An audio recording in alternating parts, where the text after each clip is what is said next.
ito ay rated SPG. Striktong patnubay at gabay ng magulang ang kailangan. Sa pag-uwi ni Tanggol ay sakit sa katawan agad ang kanyang aabutin dahil bubugbugin siya ng mag-amang David at Rigor. Kahit napupuno na si Tanggol sa pananakit ni Rigor ay hindi niya pa rin magagawang lumaban. Nire-respeto niya kasi ito bilang ama at alam niyang masasaktan si Marites kapag lumaban siya. Aalis na lang si Tanggol at makikitira kila Bubbles.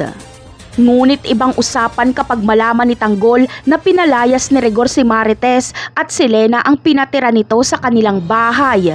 Dito ay mapupuno na talaga si Tanggol kay Rigor. Ayaw na ayaw pa naman ni Tanggol na may inaaping babae at matanda. Inapi ni Rigor si Tinding at Marites.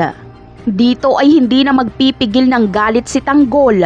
Babalikan niya si Rigor sa bahay nito at tuturuan niya ng leksyon. Sa unang pagkakataon ay mararanasan ni Rigor ang pataubi ni Tanggol sa suntukan. Mapapahiya si Rigor dahil wala siyang laban kay Tanggol. Kung hindi nga siya ang kinikilalang ama ni Tanggol ay baka mapatay siya nito.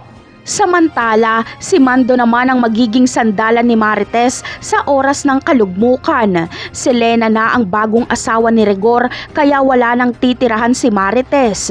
Si Mando ang magmamagandang loob sa kanya at patitirahin siya sa bahay nito. Awang-awa kasi si Mando kay Marites. Napakarami pa nating dapat abangan sa mga susunod na episode. Paalam!